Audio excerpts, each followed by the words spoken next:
নমস্কার, সকলে কেমন আছেন? আমি ভালো আছি। আমি সুনীতি, ভোরের আলো পরিবারে আপনাদেরকে স্বাগত জানাই। এই জবা সুন্দরী আজ আমার বাগান আলো করে এসেছে। কি সুন্দর লাগছে এই জবা ফুলটি, দেখুন।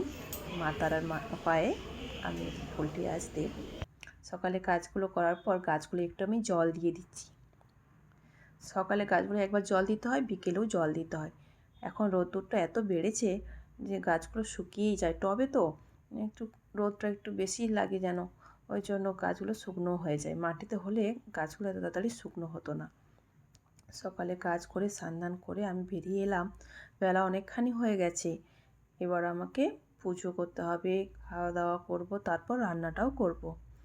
আমার ভিডিওগুলি আপনাদের কেমন লাগে একটু জানাবেন প্লিজ। কে কোথা থেকে দেখছেন সেটাও আমাকে জানাবেন। একটি লাইক, একটি কমেন্ট আর সাবস্ক্রাইব করবেন যাতে পরের ভিডিওটি আপনারা দেখতে পারেন। আশা করি ভালো লাগবে ভিডিওগুলো দেখতে দেখতে। একটু ভালো হবে কাজ, আমার আরও ভালোভাবে করতে হবে। প্রথম করছি তো, কাজগুলো আমি ঠিকভাবে করতে পারছি না। চলুন আমি এবার রান্নাঘরে যাব, সবজিগুলো কেটে নিই। বেলা গড়িয়ে যাচ্ছে, দেখি কী কী রান্না করতে হবে করি। এই সবজি কাটতে আমি বসে গেছি, একটু লাউ ডাঁটাটা কেটে নিচ্ছি। কলমি শাক নিয়ে এসেছে, বেলা হয়ে গেছে আর ভালো লাগছে না কাটতে। গাজরগুলো সাইজগুলো কি বড় বড়, আমার যে ভুতু আছে না, তার জন্য কলমি শাক গাজর সবসময় আমাকে এনে রাখতে হয়।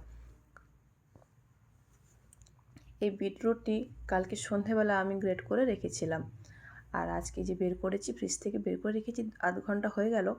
ওটাই আমি এখন ছোট ছোট করে বেসন দিয়ে একটু বড়া করে নেব। রোজ রোজ আর কাঁচা সালাড খাওয়া যায় না, ভালোও লাগে না, রোজ একঘেয়েমি লাগে। তাই আজকে ভাবলাম একটু বড়া করে নিই। অল্প তেল দিয়ে একটু হালকা করে ভেজে আমি করে নিই। বড়াগুলো দেখতেও খুব সুন্দর লাগে, রঙটা এত সুন্দর তো, তার জন্য খেতেও খারাপ লাগে না, ঠিক আছে, ভালো লাগে। হয়ে গেছে আমার বড়াটা, এটা আমি প্লেটে তুলে নিয়েছি।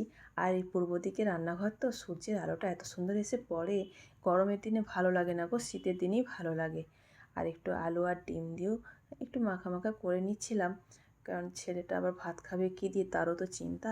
আর একটা সবজি করেছিলাম, এই তেঁতুল সবজি তো ছেলে খেতে চাইবে না, যাই হোক ওই রান্নাবান্নাই হয়েছে আজকে।